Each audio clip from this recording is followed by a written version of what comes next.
If you are... This is just an example from Cambridge, and you can see from here that you have the sidewalk here, you have the one-way cycle track here, and then you have the separation and then the roadway. Are there going to be cyclists that choose to use the roadway? You bet. And that's fine, because they'll self-segregate. People who want to go really fast will use the street. The longer distance cyclists, the people who feel less comfortable, need to be here and let them go where they want. There's nothing wrong with parallel or duplicate facilities to accommodate different kinds of cyclists. Just another drawing of a one-way cycle track, and you can see they use the planters here. This is more and more common, especially in real urbanized areas. Not going to get into intersection design right now, just to say that there's enough of these that have been built that a lot of innovative ways of doing the intersections have been done, and they're available to you if you want to get into that design. Here's a two-way cycle track. One way this way, one way this way. You can see there's always challenges where you have driveways, and here in this case they made it green, so everybody's aware of it. But that certainly is an option that can work. Very similar to a side path in many ways. This is in downtown Vancouver, right near where the slides Dan was showing, was it Burnaby? Burnaby, yeah. And you can see, I just took these last spring. You can see a two-way cycle track, and this is the crossing area for the bikes. Next to the crossing area for the pedestrians, they do a really good job of separating the bicyclists and the pedestrians. It takes a separate signal cycle to make the right turn here. Won't go into that now, just to know that there are people who've worked all this out, and it is doable. This is in Long Beach, California, and this is a situation, again, that might be appropriate for certain sections of Woodward. One thing that we noticed when we were out looking around is that curb lane only gets used in some places for right turning movement and the odd bus that comes through, and they don't even stay in it all the time. So one of the ideas here, and this is what they did in Long Beach, is that they mark it with green, and there's a variety of ways you can do this. Put the bike symbols on it, and then people use it to get over to the parking. People use it to make the right turn, and it can be shared with buses.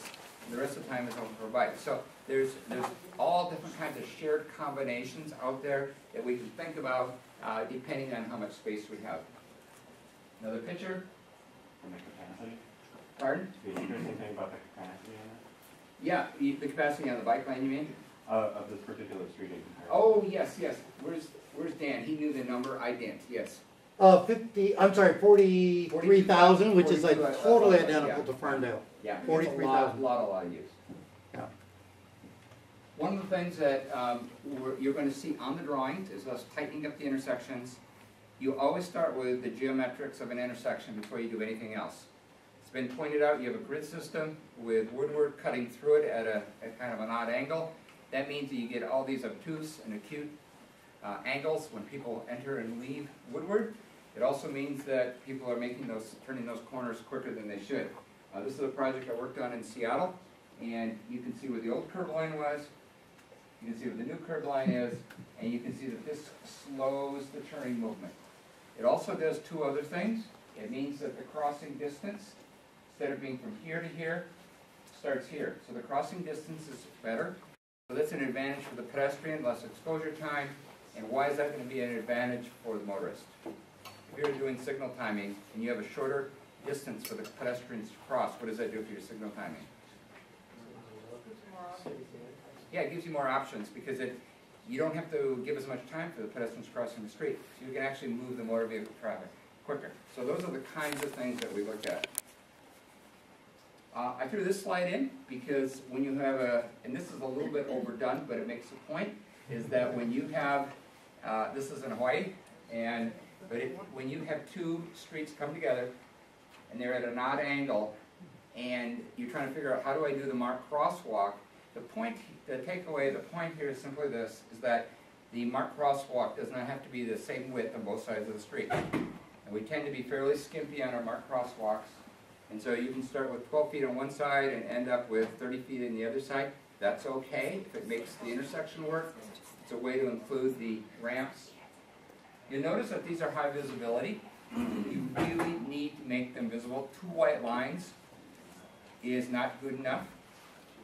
You can do better, you should do better. And what's really nice is there's some good models out there now that you can put in the paint in such a way that the wheels track between the paint, and it'll stretch your maintenance budget, and it'll make it safer for the pedestrians. A lot of state DOTs now are adopting this for all their marked crosswalks. Peter, can you go back to that one and just show people what you're talking? Okay, I didn't point to it, did I? Yeah, look at how narrow it is here, and wide here. Narrow here, and wide here. Now, I'm not advocating, it's a little overdone, but it's, sometimes you exaggerate something to make a point, so, but thank you. We have signs available now, new signs. We know that one of the high causes of crashes is motorists turning right and hitting bikes. So whenever it's black on white, it means you get a ticket for it. This was a sign that I came up with a few years ago. Those of you who are sign geeks will recognize that this is very, very similar to the sign that's available when you have a railroad track. So I just took the railroad track and replaced it with a bike and a ped. And it's very, very effective. We talked about shared lanes, and this is just an example.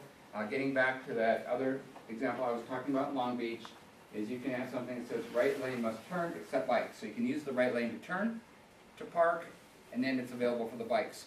So you're sharing that use, depending on speed and how you manage the street, that can work very well. We have new signing available. The new national guides provide the best of the European thinking and the best of the American experience. And just to know that we have very, very good signing. And what's always interesting is that you can brand it to fit your community. So the new sign, you can come up with a name, put a number, a name, and then you put your city logo, the logo of the route, whatever you want. So there's a lot of flexibility and an opportunity for local branding. So another sign came up with right here. Again, sometimes I won't go over dooring again, but the dooring issue. And when the door goes open, just letting people know, to be aware of it. This works in front of a coffee shop or someplace with a lot of turnover. One of the things you're going to look at as bus rapid transit comes into your area is bicycle parking. There's two kinds of bike parking. There's short term. Those are all the wonderful little racks that you just see outside this building going into Ferndale. And then there's longer term parking. There's long term parking for your place of business. There's also long term parking for transit. This is at a transit station in Southern California. And what's really nice about this is that you can look in and see your bike. You can lock your own bike inside because there's a little places to lock it. And then there's a code to get in the building. So it's much cheaper than doing individual lockers. It gets away from all the nefarious kinds of things that happen when you can't see in a locker. People use it for everything but a bike sometimes. And so this is a really, really good solution. And then finally, we're going to talk about getting across the street. And you'll see on some of the drawings that you'll see in a minute, different ways of getting across the street. Just so you know, there are a lot of good models out there that are in the national guides that allow you to, for example, do a very busy street and two-part crossing. And I'm not going to go through the details here other than you should just know that it's available, so when you see it on the drawing, you'll see it before. Here's an example. This is in Bellevue, Washington. Pete, it might be helpful to explain, on wide streets, something like this is very helpful to break the crossing up into two Yeah, segments. it does break it up into two, and it's really helpful for two reasons.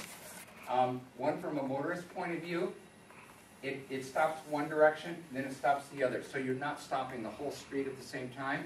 So it actually increases motor vehicle flow and helps keep that, getting that throughput.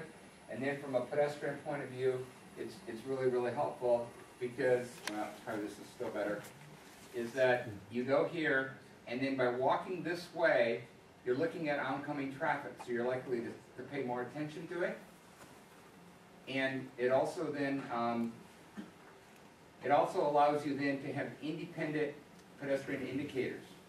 So if you just go straight across the street, you may, instead of looking at the center one, look at the far one. So there's a lot of reasons, but it's a lot safer for the pedestrians.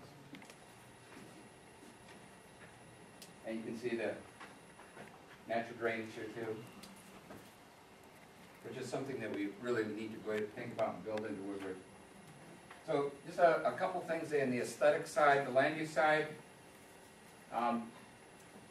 When we put in sidewalks, we don't want to put them on the curb. We need a buffer.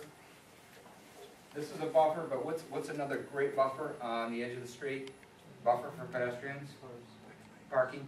Parking is your friend. It's a great thing to do. We need great places to sit. I think Dan took this picture. Thank you, Dan. Vancouver. I can take this picture anywhere in America, including my hometown of Seattle. Throwaway architecture, throwaway street. Nothing special about this. It's not where you're out of town. Take your out of town guests. It's not a point of pride. It's a building plopped in a parking lot. And next door there's another one, and another one, and another one. And it really is all throwaway.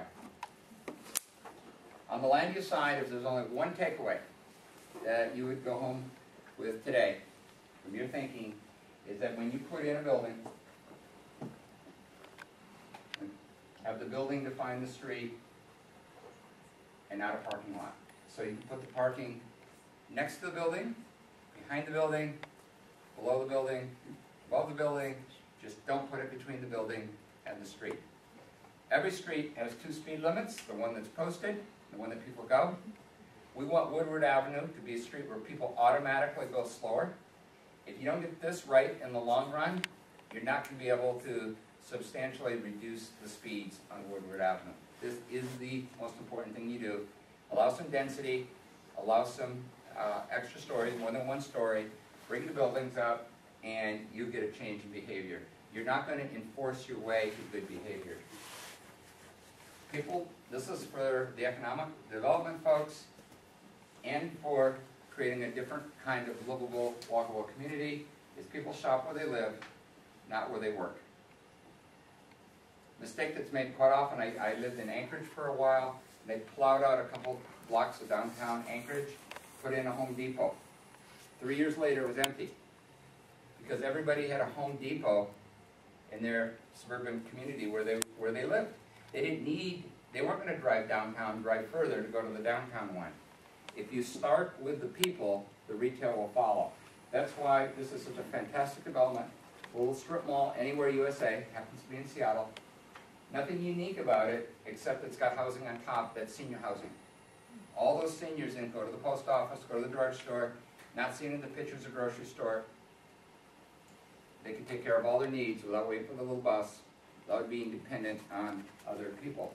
So if you're thinking about redevelopment and you want to know where to start, and if you were going to do a next project, for example, we're in Ferndale, so I'll use that as an example, I would look at getting something like this in. Because seniors fill up your street in the daytime when everybody else tends to be working. So the eyes and ears on the street, and they bring that economic vitality to your street.